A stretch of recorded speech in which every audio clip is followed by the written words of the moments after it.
Commander Vex Scaleheart stood on the bridge of his massive warship, watching the blue planet grow larger on the main screen. His yellow eyes gleamed with satisfaction as he studied the third planet from the small yellow star.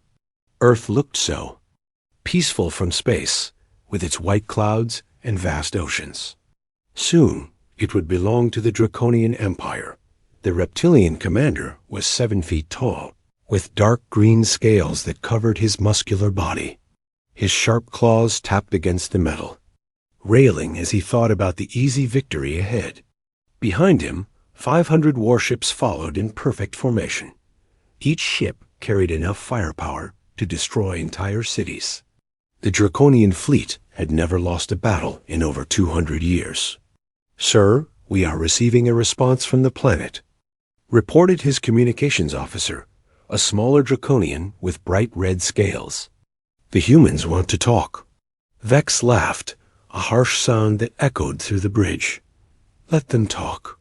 It will not change anything. In 3 days, they will surrender, or we will turn their world into ash." On Earth, Captain Jake Harrison sat in, the command center deep beneath the Colorado mountains. The underground facility buzzed with activity as dozens of officers worked at computer stations. The main screen showed the approaching alien fleet, each ship marked with a red dot. There were so many red dots that the screen looked like it had a disease. Jake was a tall man with short brown hair and tired eyes. He had been in the military for 20 years, but nothing had prepared him for this moment. The aliens had sent a simple message to Earth 3 hours ago. Surrender in 72 hours or face complete destruction. No negotiation. No mercy. "How many ships do we have ready?" Jake asked his aide, Lieutenant Amy Foster. She was young, maybe 25, with blonde hair pulled back in a tight ponytail. Her blue eyes showed fear, but her voice was steady. 50 ships, sir. Most of them are exploration vessels. Only 12 are actual warships." Amy looked at her tablet computer. "The aliens have 10 times our number, and their ships are much bigger." Jake nodded slowly. The numbers were not good. Humanity had spent the last century exploring space, not preparing for war. Their ships were built to carry scientists and supplies, not weapons. Against a real military force, Earth's fleet looked like toys. President Lisa Monroe entered the command center with her security team. She was a woman in her 50s with gray hair and sharp green eyes. She had been president for 6 years, dealing with problems like climate change and economic issues. Alien invasion was not in any of her training manuals. "What are our options?" she asked Jake directly. Politicians usually talked around problems, but there was no time for that now. "Honestly, we can try to fight, but we will probably lose badly." Jake said, "Our weapons are not as strong as theirs. Our shields are weaker. We have fewer ships and less experience in real combat." General Paul Carter, a big man with white hair and a scarred face, stepped forward. "We could try to evacuate as many people as possible. Get them to the Mars colonies or the moon bases." "How many?" the president asked. "Maybe 1 million people. 2 million if we are lucky. That leaves 8 billion behind." The room fell silent. Everyone understood what that meant. 8 billion. People would die if the aliens kept their promise. Dr. Kevin Wright, Earth's top expert on alien life, had been studying the Draconian message for hours. He was a thin man with thick glasses and nervous hands. "I have been analyzing their language and culture," he said. "The Draconians are a warrior race. They believe that showing mercy makes you weak. If we surrender, they will probably kill most of us anyway and make the rest into slaves." President Monroe sat down heavily in a chair. "So our choices are fight and die, or surrender and die." "Those seem to be the main options," Kevin agreed. Admiral Susan Blake, the head of Earth's Space Forces, had been quiet during the discussion.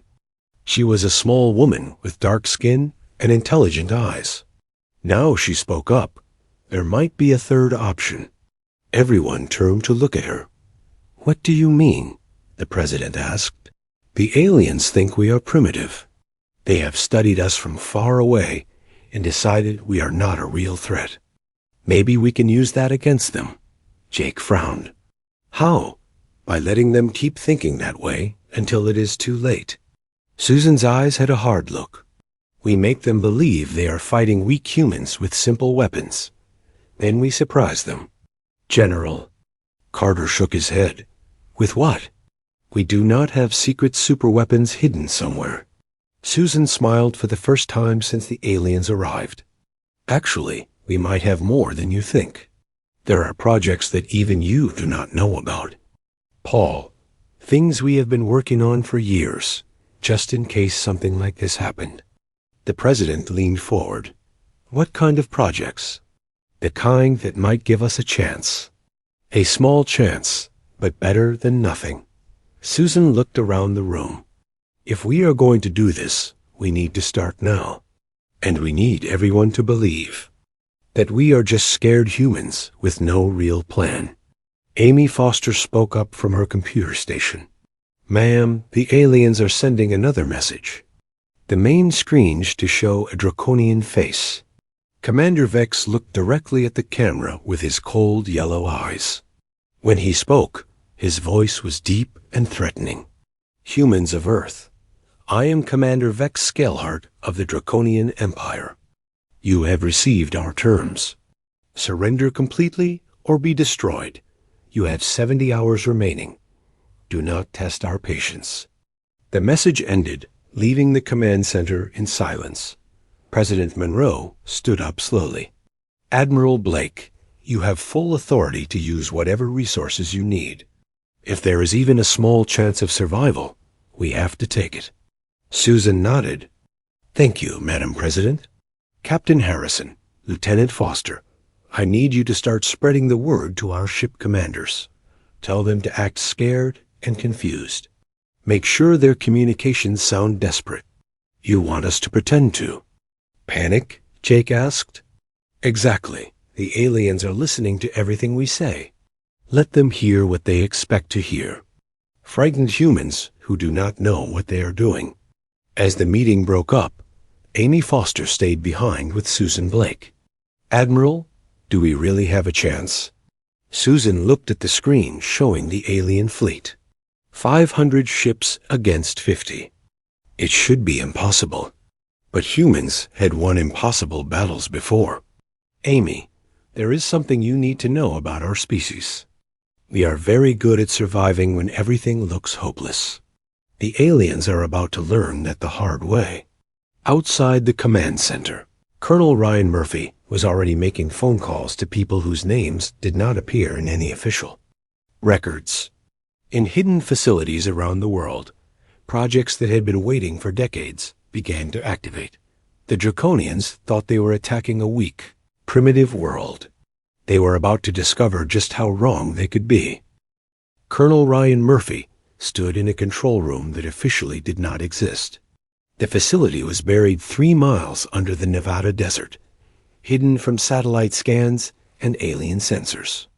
Around him, technicians worked at computer stations that controlled weapons platforms scattered throughout the solar system. "Status report," Ryan said to his second-in-command, Major Beth Thompson. She was a short woman with red hair and steady hands, perfect for the precise work they were about to do. "All asteroid belt platforms are online, sir. 47 hidden weapon stations, each one disguised as mining equipment or space junk. The aliens flew right past them without a second look."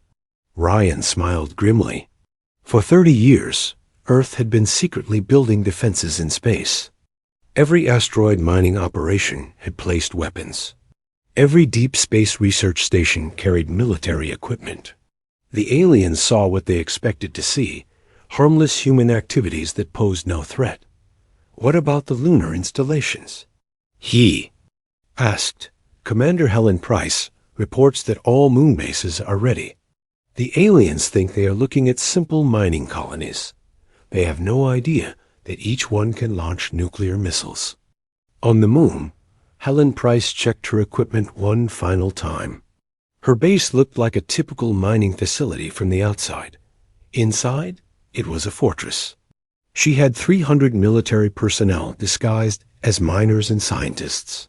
Her missile silos were hidden under fake mining equipment. Helen was 40 years old, with gray hair and scars on her hands from years of military service.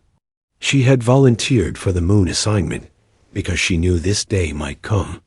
Now she watched alien ships passing overhead, close enough to destroy with a single missile launch. But not yet. The plan required patience. "Ma'am, the aliens are scanning us," reported Sergeant Tony Garcia, a young man from Texas with quick reflexes and a sharp mind. "Let them scan," Helen replied. "All they will see is mining equipment and scared civilians. Make sure everyone acts normal. Keep mining those rocks like nothing is happening."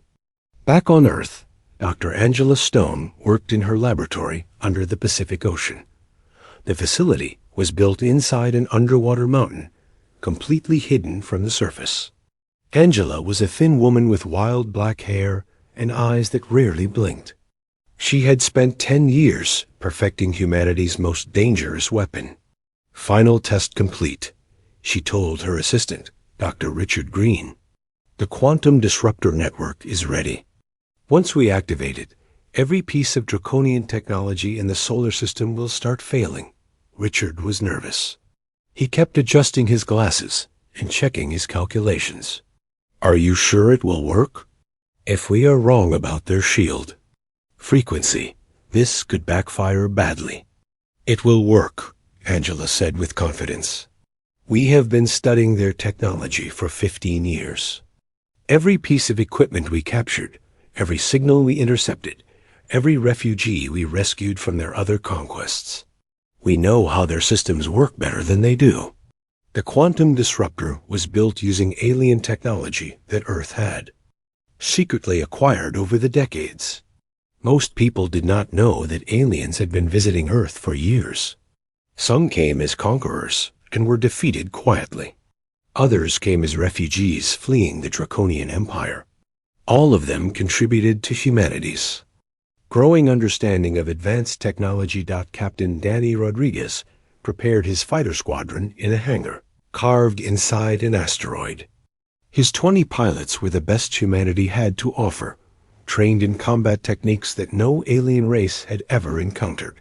Danny himself was a pilot with over 5,000 hours of flight time, including several secret battles against alien scouts. "Remember, we are not trying to win a fair fight," Danny told his pilots. "We use asteroids for cover. We attack and disappear. We make them chase us through fields of space rocks where their big ships cannot follow." Lieutenant Kelly Barnes, his best pilot, raised her hand. "Sir, what if they send fighters after us? Then we show them why human pilots are different from everyone else they have fought. Alien pilots follow rules and formations.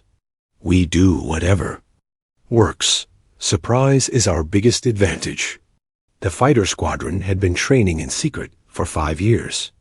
Their ships looked like simple transport vessels on the outside, but carried weapons that could damage much larger ships.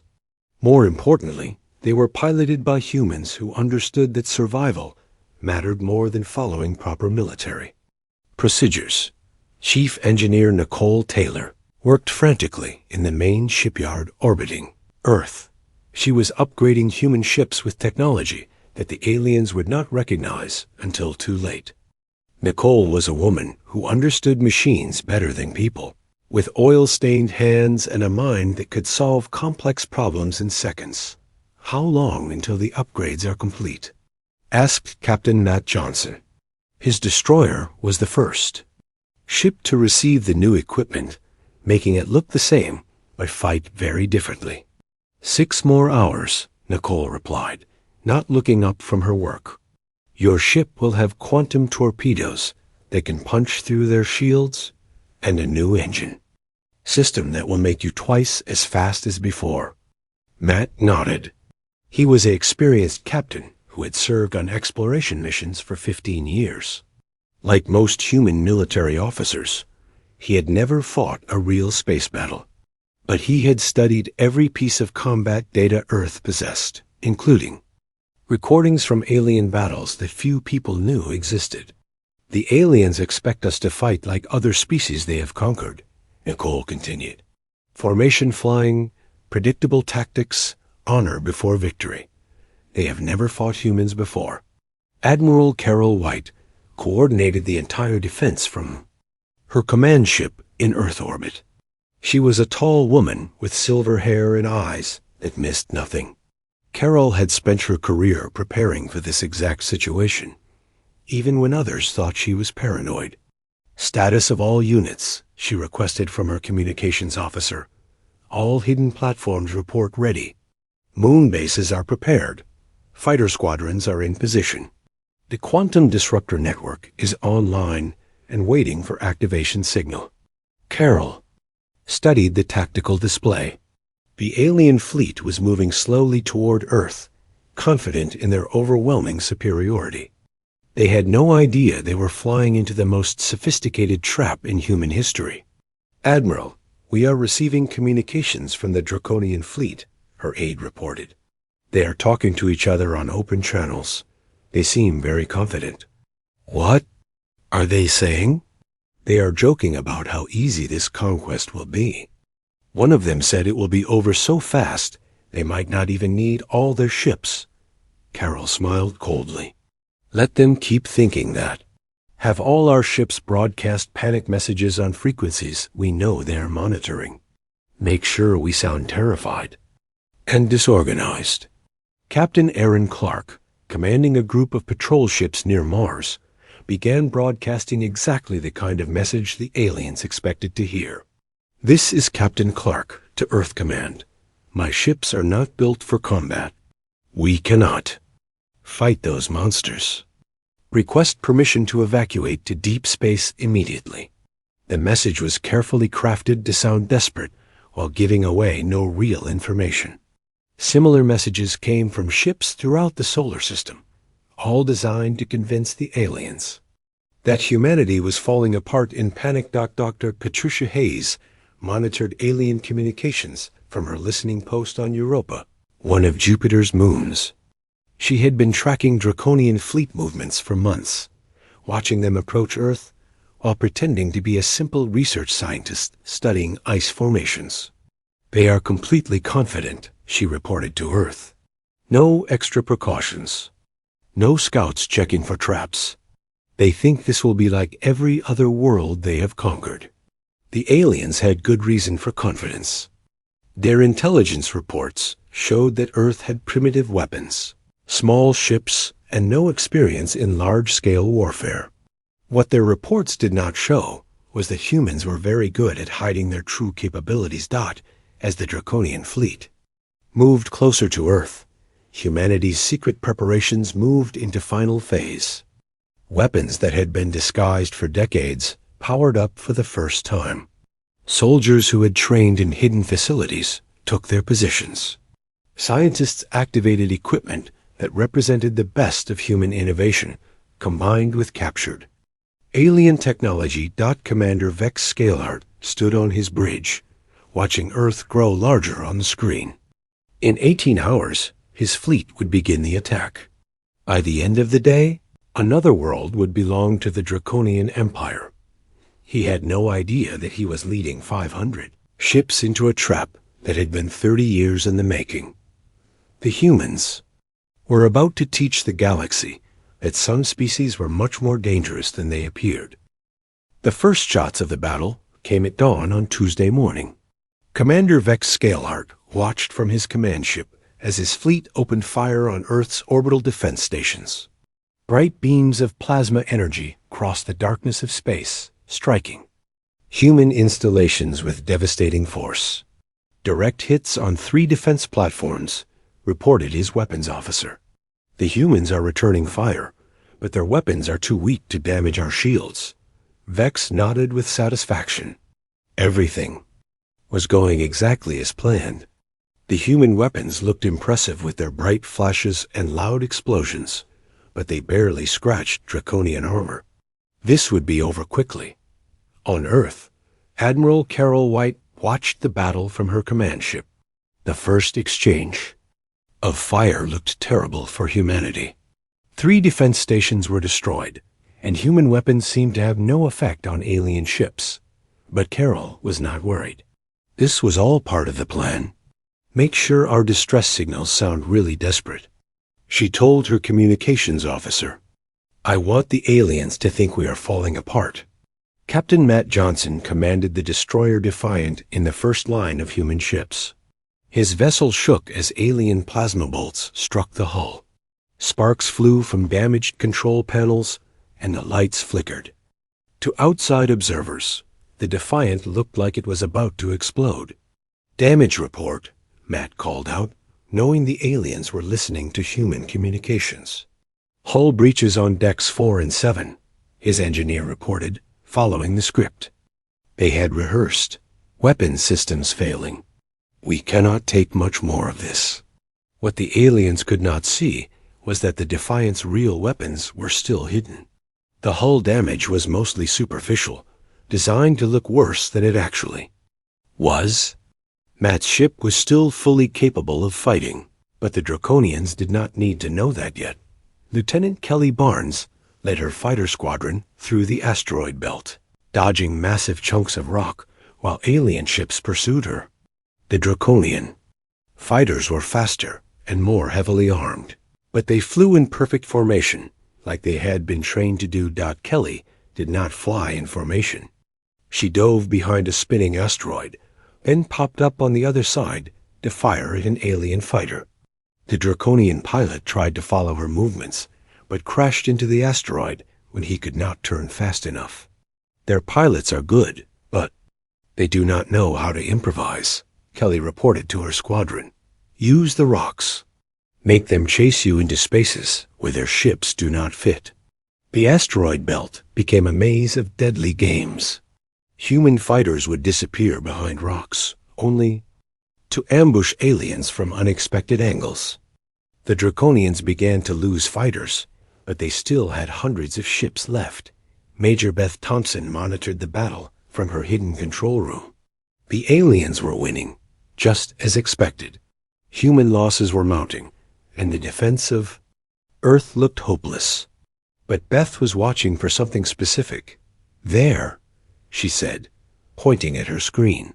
The Draconian command ship has moved into position. All their major vessels are now within range of our hidden platforms.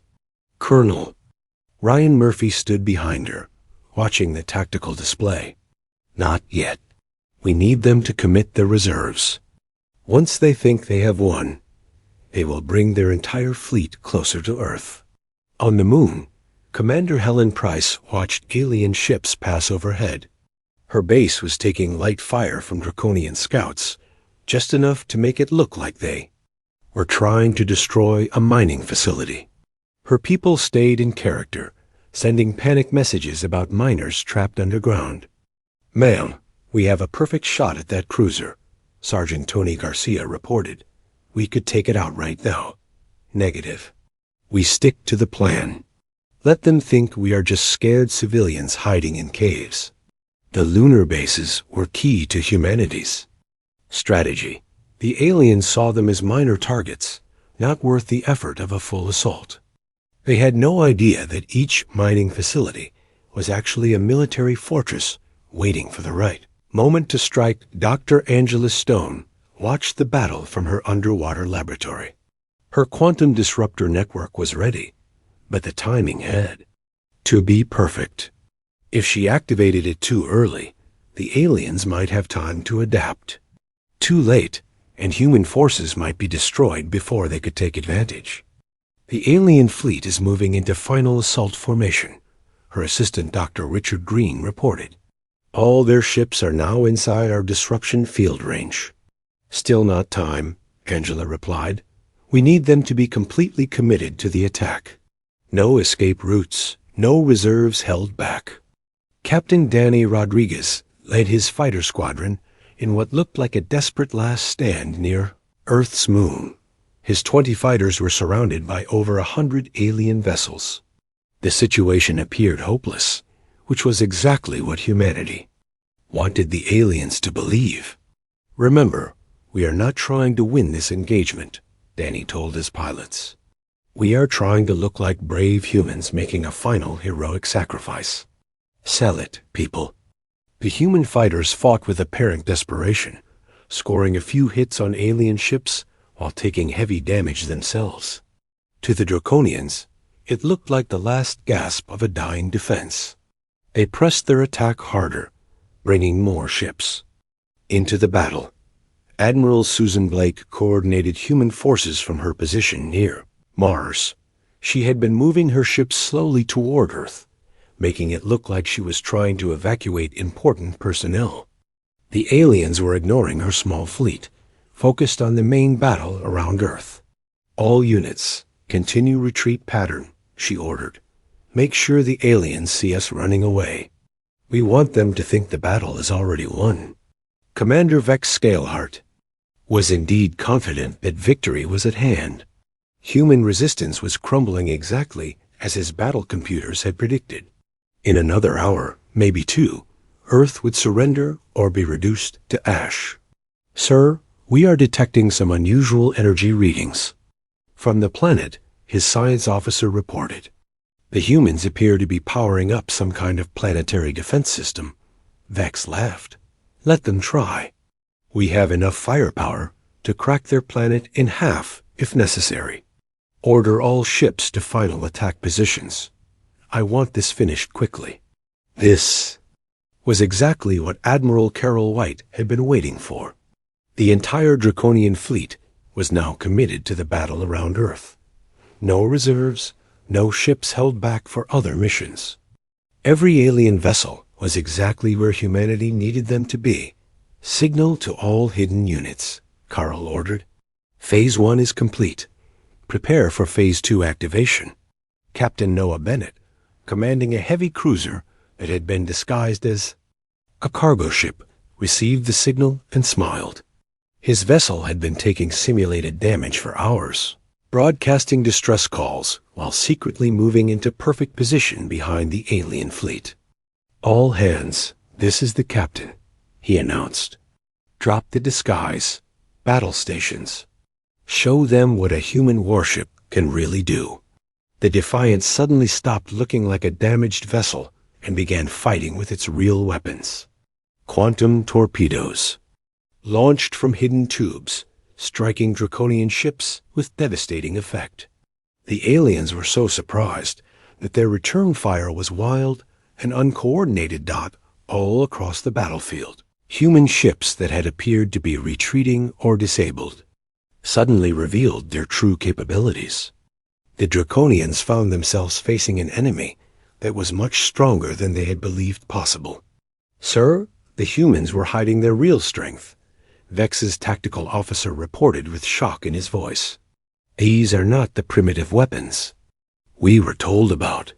Vex stared at his displays as human ships began scoring serious hits on Draconian vessels. This was not supposed to happen. His intelligence reports had been completely wrong about human capabilities. "All ships regroup for coordinated assault," he ordered. "These humans have some tricks, but we still outnumber them 10 to 1. But the Draconians were about to discover that the real surprise had not even begun yet. Hidden weapons platforms throughout the solar system were powering up. Lunar bases were dropping their disguises. And deep under Earth's ocean, Dr. Angela Stone was preparing to activate a weapon that would change everything. The battle for Earth had truly begun, and the aliens were starting to realize they had made a terrible mistake. Dr. Angela Stone's finger hovered over the activation switch for 30 seconds. Around her, the underwater laboratory hummed with energy as massive quantum processors prepared to change the course of the battle. This was the moment humanity had been preparing for during decades of secret work. "Activating quantum disruptor network in 3, 2, 1, she announced, and pressed the switch. Across the solar system, invisible waves of quantum energy spread out from hidden transmitters. The energy was specifically tuned to interfere with draconian technology, causing their advanced systems to fail in ways they had never experienced before. Commander Vex Scaleheart was ordering his fleet to regroup when his command ship suddenly lurched to one side. Emergency lights began flashing throughout the bridge as system after system started failing. "What is happening?" he demanded, his claws digging into the metal railing. "Sir, our shields are fluctuating," his engineer reported with panic in his voice. "Weapons systems are offline. The quantum stabilizers are failing across the entire fleet." On his main screen, Vex could see other draconian ships spinning out of control as their engines failed. Some ships collided with each other when their navigation systems stopped working. The perfect formation that had been the pride of the draconian military was falling apart. Captain Matt Johnson watched the alien fleet begin to self-destruct and knew this was the moment to strike. All weapons, target the disabled ships. No mercy, no prisoners. Make them pay for every human life they threatened. The Defiance quantum torpedoes struck a draconian cruiser that was drifting helplessly through space. The alien ship's shields flickered and died just before the torpedoes hit. The explosion lit up the darkness like a new star being born. All across the battlefield, human ships pressed their attack against aliens who could no longer defend themselves properly.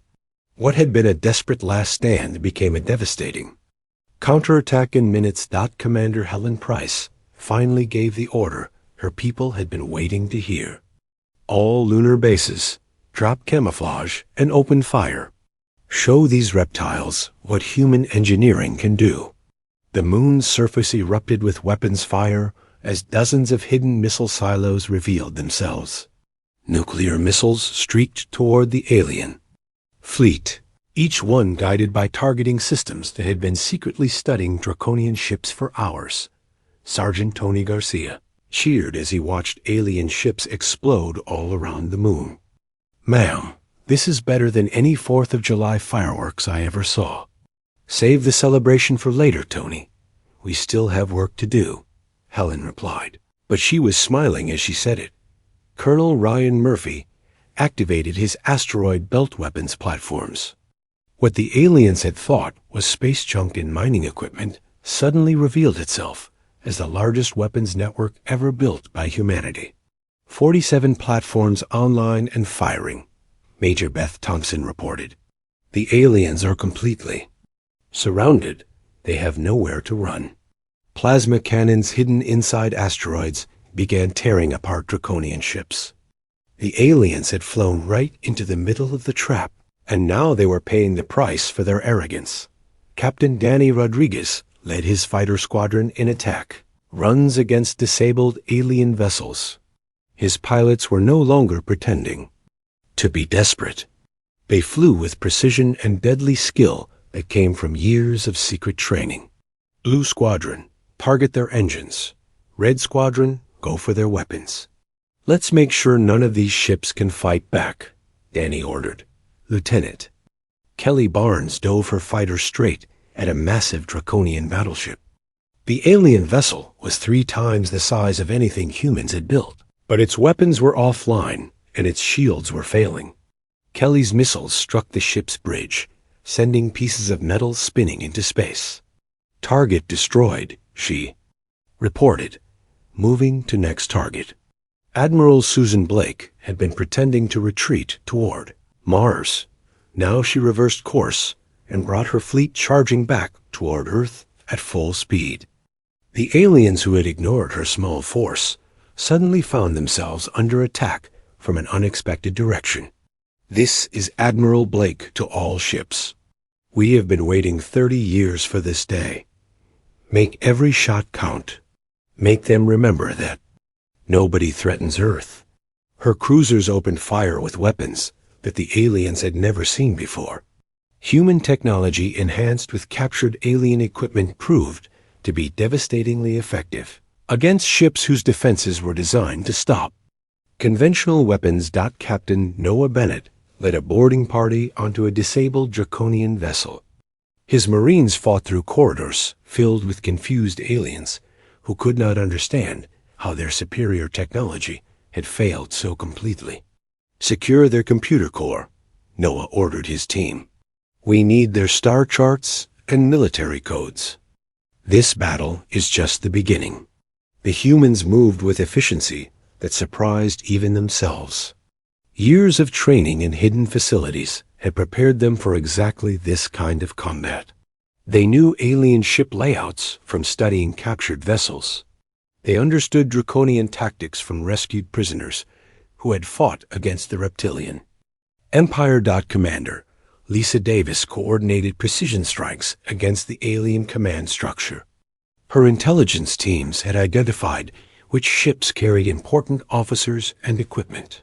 Now they targeted those vessels specifically, trying to capture rather than destroy when possible.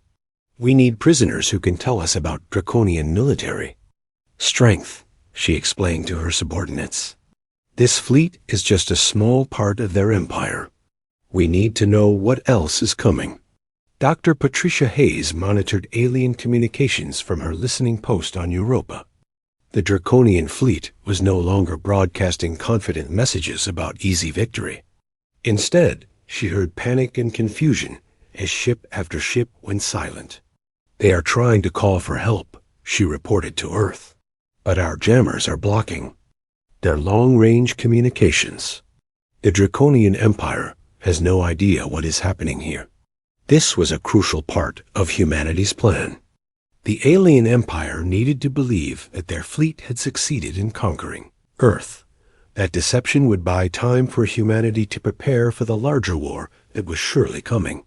Commander Vex Scaleheart tried desperately to restore order to his fleet, but it was too late. Half of his ships were destroyed or drifting helplessly. The other half were trying to retreat, but human forces blocked every escape route. Sir, we need to abandon ship, his aide suggested. The quantum destabilization is spreading throughout our systems. We will lose life support in minutes. Vex looked at his tactical display one final time. The blue planet that had seemed so defenseless was now surrounded by the wreckage of the most powerful fleet in Draconian history. Somehow, the primitive humans had defeated technology that had conquered a dozen star systems. Send a final message to the Empire, he ordered. Tell them that Earth is not what it appears to be. These humans are far more dangerous than we believed. But his communications officer shook his head. Sir, all transmissions are being jammed. We cannot contact home. Base. Captain Aaron Clark intercepted the alien commander's escape pod as it fled from the destroyed command ship. His Marines captured Vex Scaleheart alive, though the Draconian commander seemed shocked that he had survived the battle. You fought with honor, Vex told Aaron as human soldiers placed him in restraints. I did not expect such skill from a primitive species. Aaron looked at the alien commander with cold eyes. We are not primitive. We are just very good at letting our enemies think we are. Your empire is about to learn that lesson the hard way. As the battle ended, human salvage teams began collecting alien technology from the wreckage. Dr. Angela Stone's quantum disruptors had not destroyed everything. Much of the advanced equipment could be studied and copied, making humanity's military even stronger. General Kate Robinson arrived at the battlefield with recovery ships and medical teams. She had been coordinating ground defenses on Earth, but those forces were not needed. The aliens never made it past humanity's space defenses. Status report, she requested from Admiral Carol White. Total victory, Carol replied. We destroyed 412 alien ships, captured 63 vessels with their crews, lost only 8 human ships with minimal casualties. Kate nodded with satisfaction. And our deception? Perfect. The Draconian Empire will receive fake reports that their fleet successfully conquered Earth. They have no idea that we destroyed their entire invasion force. The battle for Earth was over, but the larger war was just beginning. Humanity had proven they could defeat the Draconians in battle.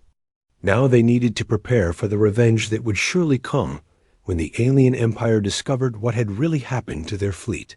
But for now, Earth was safe, and humanity had captured enough alien technology to transform their civilization. The species that the Draconians had dismissed as primitive had just become the most dangerous enemy the reptilian empire had ever faced. 3 days after the battle, Captain Aaron Clark stood in the interrogation room facing Commander Vex Scaleheart. The Draconian commander sat in specially built restraints, his yellow eyes still showing disbelief at his defeat. Around them, the walls were covered with star charts recovered from alien ships. "Your empire believes that your fleet conquered Earth," Aaron said, placing a recording device on the table. "They received messages saying that human resistance was crushed and that you are establishing occupation forces." Vex's scaled face showed confusion. "That is impossible. We sent no such messages. Our communications were jammed during the battle." "We sent the messages," Aaron explained, "using your own equipment and communication codes. As far as your empire knows, Earth is now part of Draconian territory." The alien commander's eyes widened as he understood the implications. "You are deceiving the entire empire. They will send colonists and supply ships, not expecting resistance." "Exactly. And when those ships arrive, they will find a very different Earth than they expect." Admiral Carol White reviewed the salvage reports in her command center. The numbers were impressive. 63 captured alien ships, hundreds of pieces of advanced technology, and over 2,000 Draconian prisoners. More importantly, they had complete star charts showing the location of every world in the alien empire. "Ma'am, Dr. Emma Rogers has finished analyzing the navigation data," reported Lieutenant Amy Foster. "The results are interesting." Dr. Emma Rogers was a young scientist with expertise in alien cultures. She had been studying the captured information for 3 days without sleep, fueled by coffee and determination. "The Draconians have conquered 47 star systems," Emma reported. "But according to their own records, they never completely destroyed the native populations. They enslaved them, but millions of survivors are still alive on those worlds." Carol leaned forward with interest. "Are you saying we could contact these enslaved species?" "More than that. Some of them have been secretly organizing resistance movements for decades. They have been waiting for someone strong enough to challenge the Draconian Empire." This was better news than humanity had dared to hope for. Earth was not alone in the galaxy. There were potential allies scattered across dozens of star systems, all of them with good reasons to hate their reptilian overlords. Colonel Ryan Murphy coordinated the installation of captured alien technology into human ships. The work was proceeding faster than anyone had expected, thanks to the quantum disruptor data that Dr. Angela Stone had collected during the battle. "The alien shield generators are compatible with our power systems," reported Chief Engineer Nicole Taylor. "We can upgrade our entire fleet in 6 months instead of 6 years." Ryan nodded with satisfaction. "What about their weapons?" "Even better. Their plasma cannons are actually less advanced than our quantum torpedoes, but they're faster than light. Engines are centuries ahead of anything we have built." This meant that humanity could soon travel between star systems as easily as the aliens did. More importantly, they could reach those enslaved worlds that Dr. Emma Rogers had identified. Captain Danny Rodriguez tested one of the upgraded human fighters in the asteroid belt. The ship now had alien engines and improved weapons, making it faster and deadlier than anything in the Draconian fleet. His test flight went perfectly, with the new systems responding better than the original human technology. "Control, this is Rodriguez. The upgrades are working perfectly." We can build a fighter force that will make the aliens think twice about coming back. Commander Helen Price supervised the expansion of lunar military bases. With alien technology, they could build much larger facilities in a fraction of the time. The moon was becoming a fortress that could defend Earth against fleets much larger than the one they had just defeated. "Ma'am, we have space for 10,000 more personnel," Sergeant Tony Garcia reported, "and enough missile silos to stop an invasion force 10 times the size of what we just fought." Helen smiled as she watched construction robots working with alien equipment. "Good, because when the Draconian Empire figures out what really happened here, they are going to be very angry." Dr. Patricia Hayes monitored deep space communications from her listening post. Her job was to watch for signs that the alien empire was becoming suspicious about their missing fleet. So far, the deception was holding perfectly. "I am intercepting messages about supply convoys being sent to Earth," she reported. "The aliens really believe that their fleet succeeded. They are planning to send civilian ships with no military escort. This gave humanity an opportunity to capture more alien technology and personnel without fighting another major battle. Undefended supply ships would be easy targets for human forces."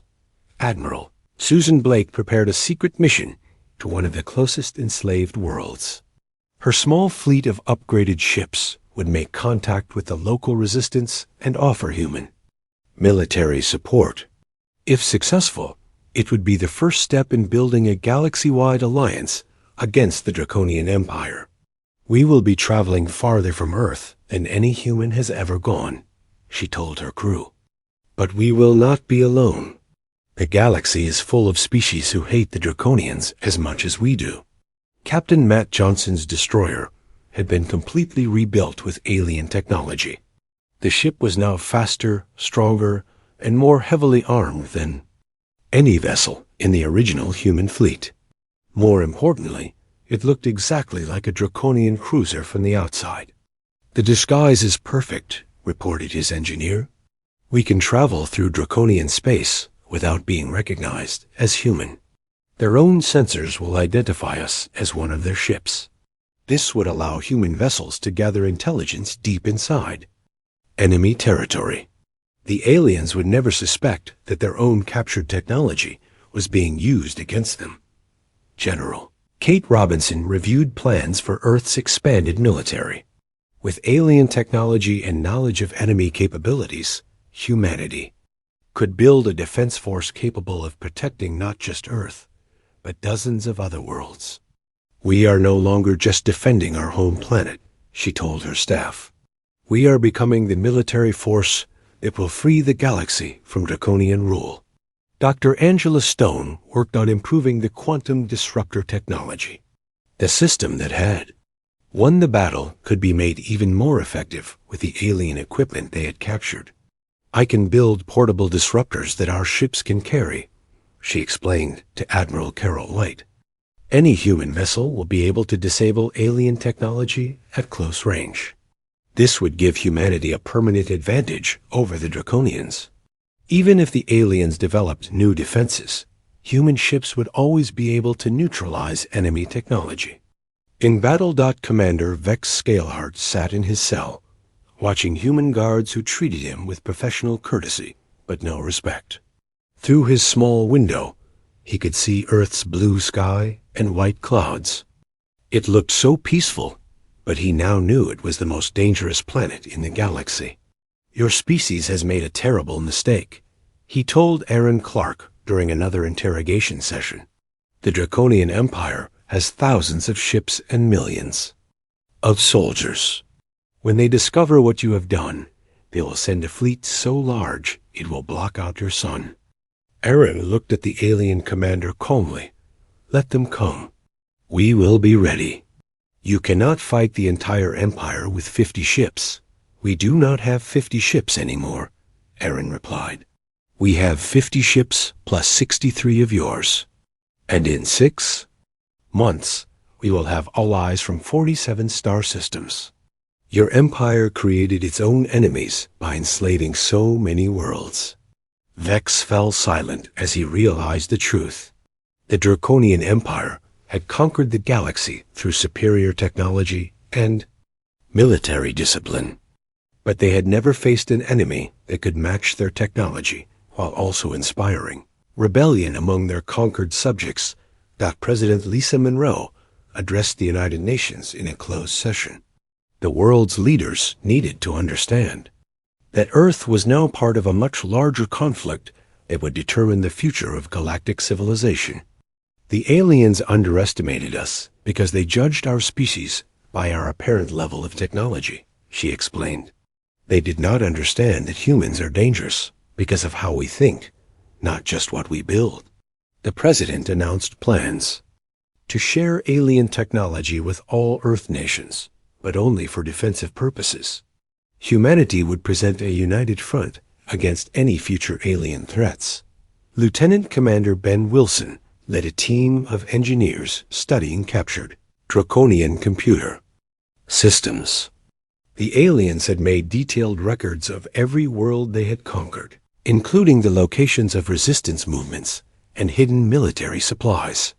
"Mom, we have a complete intelligence picture of the entire Draconian Empire," he reported.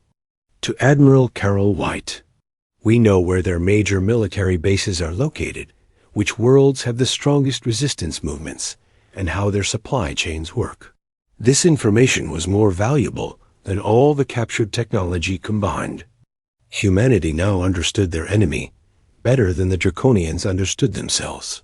Captain Noah Bennett prepared to command the first human diplomatic mission to an alien world. His ship would travel to Kepler 442b, where intelligence reports indicated a strong resistance movement among the enslaved population.